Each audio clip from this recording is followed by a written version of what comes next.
I'd like to present a fundamental approach to feet technique. Let's start with the bass drum.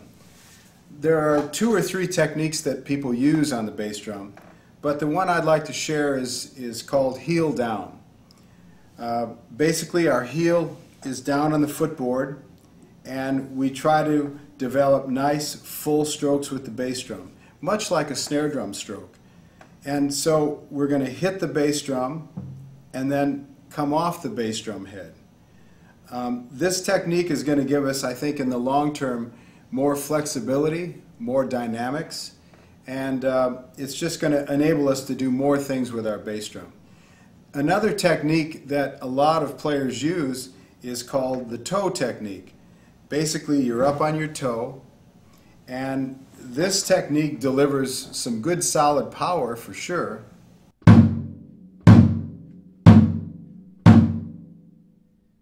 But the downside of that is that the beater ball stays in the head. When you're up in this position, this part of your leg is still tense or, in action. So it tends to limit your dynamic range, and in some cases it can limit the speed. So I'm not a real fan of this unless I'm playing just real hard out power drums where I don't need a lot of flexibility. So I'd like to suggest, certainly for the early beginning player, the heel down approach, where we get a nice clean stroke, the beater ball comes off the head.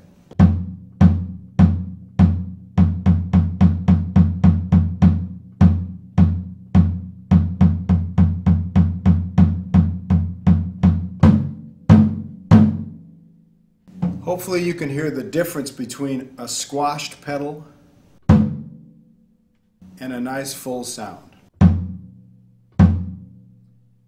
This becomes even more apparent in a recording studio. When you put a microphone in there and you start squashing the pedal and pressing that head, the pitch of the drum actually goes up a little bit. So you're going to find that most of the master recording drummers try to get nice full sounds out of the bass drum.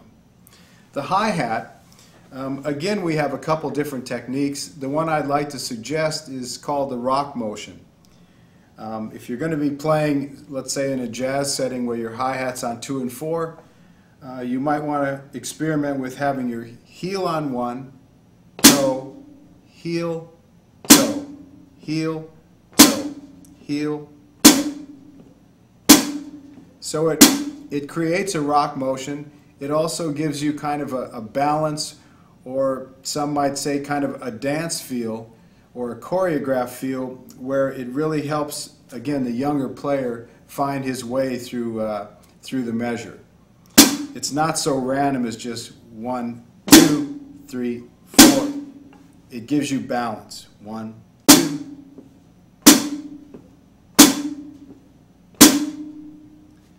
Another part of this technique, when we're playing 2 and 4, we're up on the ball of our foot, the heel comes up, and it allows us to get that nice chick sound, which leads us to this technique. When we're playing up-tempo swing or maybe some Latin styles, there is going to be a point where we want to just get a ball of the foot, that nice tight sound. So this kind of technique, the ball of the foot, or the bounce motion, there's lots of different names. This works quite well.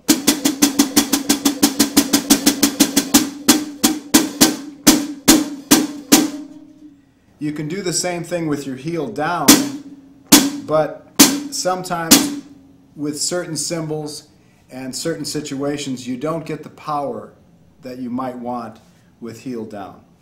So to summarize, with the feet, you have options, but I would recommend for a beginning player the rock motion on the hi-hat,